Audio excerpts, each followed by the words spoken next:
Warning: Armstrong Industries may contain adult and disturbing material. We strongly advise that it may not be suitable for young listeners. Thank you. Callie finds herself in a dark corridor. There was puddles everywhere. She seemed to be confused where she is. So Callie ran down the corridor to find a way out.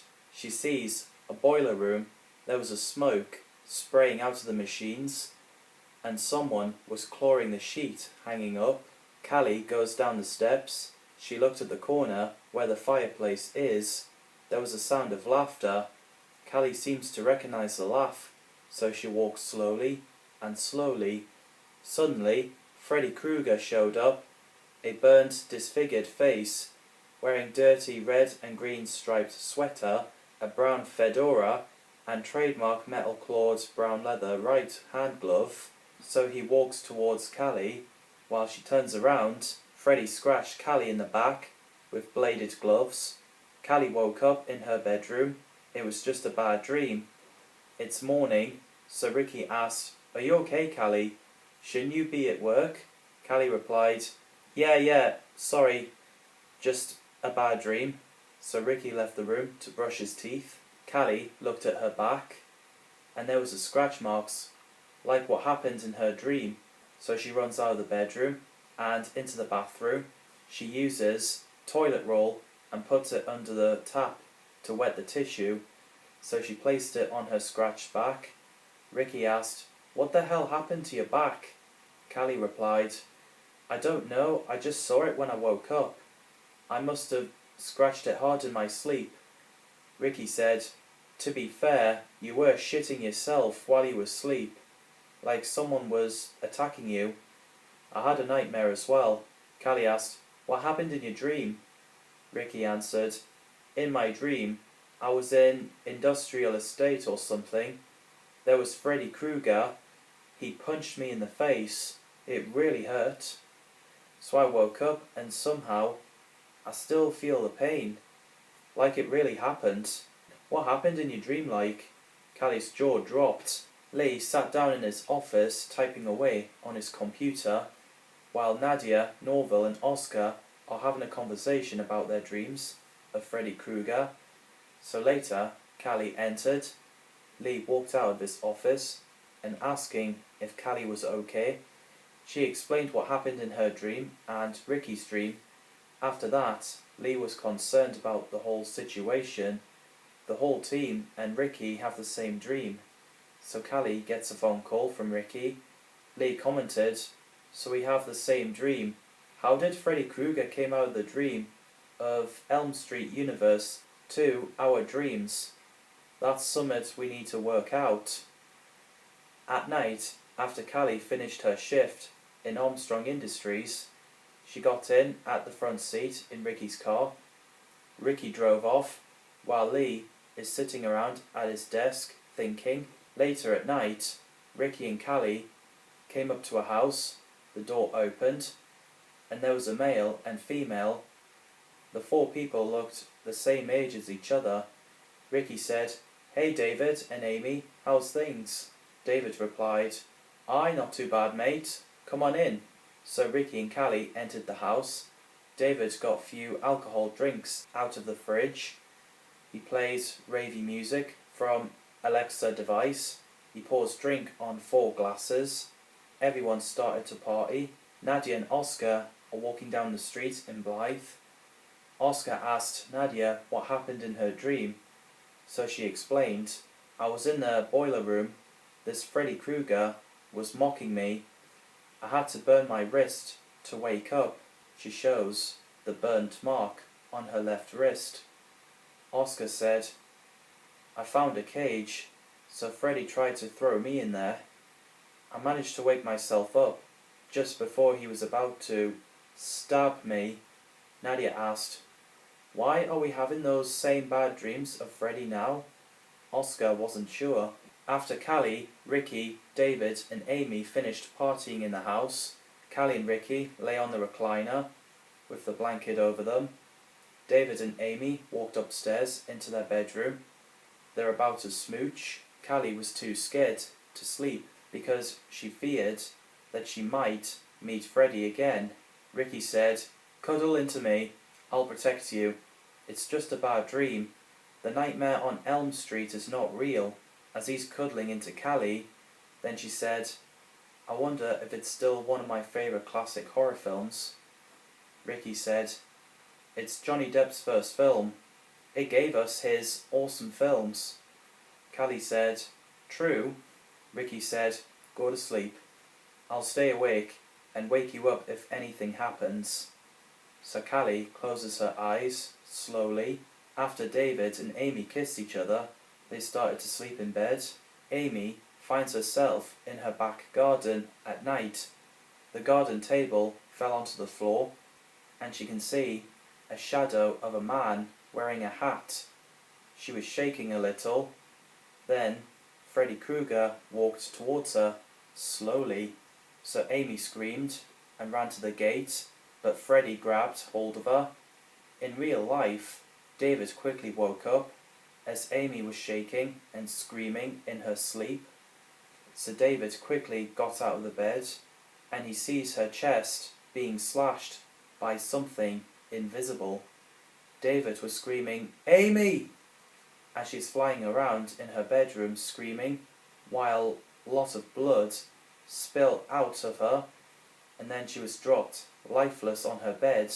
So Ricky and Callie quickly opened the bedroom door, wondering what the commotion was, and they're horrified seeing Amy's bloodied corpse.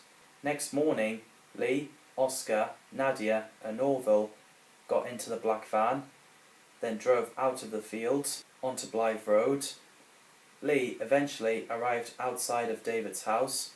There was a couple of police cars and ambulance outside, with police line tape around the house.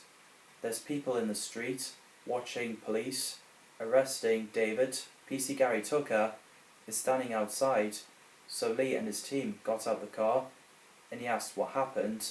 So Gary said, "This girl called Amy Holton was found dead on her bed. There was blood everywhere. Her boyfriend David Tolkien is suspected a murder, although he claims that Amy was brutally killed in her dream, like Freddy Kruger did it. Callie Mason and Ricky Bennett are the witness." So Lee and his team got inside the house. Ricky was sitting on the sofa, hugging Callie, who's crying her eyes out. Lee asked, "Are you Zarit?" "You must be Ricky. Nice to meet you, son." Ricky said, "You too. I take it you're Lee Armstrong." Oscar asked, "What really happened last night?" Callie replied, "As soon as I was about to sleep, we heard Amy screaming, the banging from the bedroom, so we ran to check. Then we saw Amy's body. The whole room was covered in blood, and David was just standing there. What if I'm playing the same part as Nancy Thompson?" Lee and Oscar got upstairs. They inched open the bedroom door, with the bed covered in blood, as well as the walls and the floor. Oscar said, "Jesus, is there a way to put the Springwood slasher back in his universe in our sleep, instead of doing this in real life?" Lee answered, "We'll think of something." Oscar commented, "How hard can it be to stop our world from turning into the nightmare on Blyth?" Lee said, "Let's gan." Ricky was about to tag along. Callie asked, "Where do you think you're going?" Ricky said, "Callie, we both had the same dream of Freddy Kruger. You woke up with a scratch. Amy bled to death in her sleep, not to mention extraterrestrials these days. I noticed the world's been okay when you finished your shift." Callie turned around to Lee and said, "Please let him come. I don't want him to die. He won't say anything." Lee frustratingly said, "For fuck's sake, alright, come. But what we do is classified. You cannot say anything." Ricky said, "I promise." "So what does it yous do?" Lee said, "I'll explain on the way." So Lee, Callie, Oscar, Norville, Nadia and Ricky ran out of the house, got inside the black van and drove off from the street. Oscar explained, "The gateway portals constantly open, letting anyone from that world to ours, including characters from movie world. Our job is to monitor it and put everyone back where they're from, and keep the history as it is. Ricky said, sounds fucking mad. Lee said, you saw Freddy in your dream and yous got attacked. He came out of his world into your dream world. Meanwhile, at the police station, David is lying down on a bench in jail. His eyes was closed, but suddenly he was in the corridor of the police station at night. So he walks down the corridor, and suddenly Freddy jumped up. So David ragefully said, you killed my girlfriend, you murdering bastard. So he threw punches at Freddy and said, I never liked the Nightmare on Elm Street. So then Freddy reappeared behind David, then snapped his neck. In real life, police officer opened the jail door and sees David's dead body. Lee and the gang, including Ricky, got inside the base. So Lee said, welcome to the headquarters. Ricky was fascinated what he sees and said, bigger than my house. It's like Torchwood. So what we're doing? PC Gary Tucker walked inside. Oscar was asking, what's wrong, PC Gary? So he replied, the suspected murderer, David Tolkien, is found dead in jail. His neck was snapped. We looked at the CCTV and he was sleeping, and then he was going wild, and then his neck was suddenly snapped, like someone did it, but no one was there. Ricky looked down as he's grieving.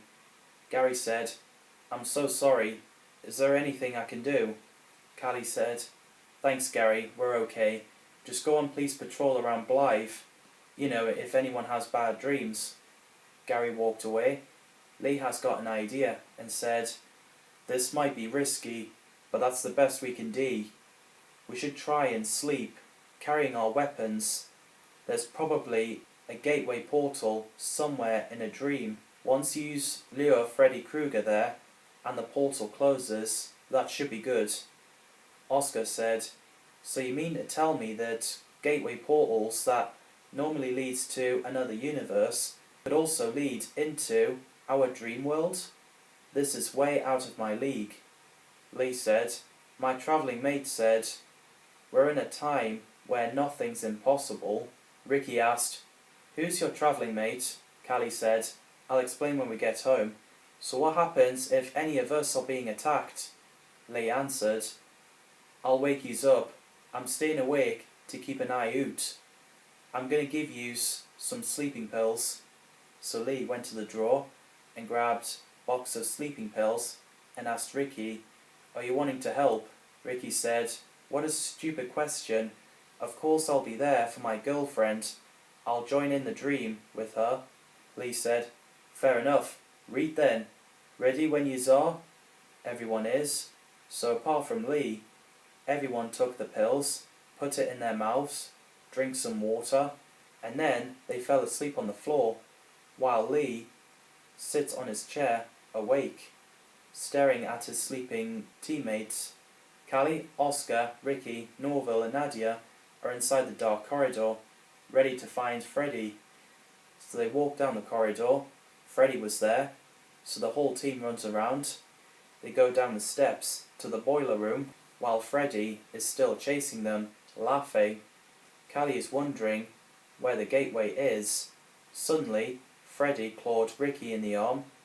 She shouted, no! Come and get me! You want me! As a bloodstain on Ricky's sweatshirt is growing bigger and bigger. Freddy said, with pleasure. So Callie quickly runs down the steps while Freddy chases her. So the rest of the team quickly run. Eventually, Callie has found a gateway, so she lets Freddy come towards her.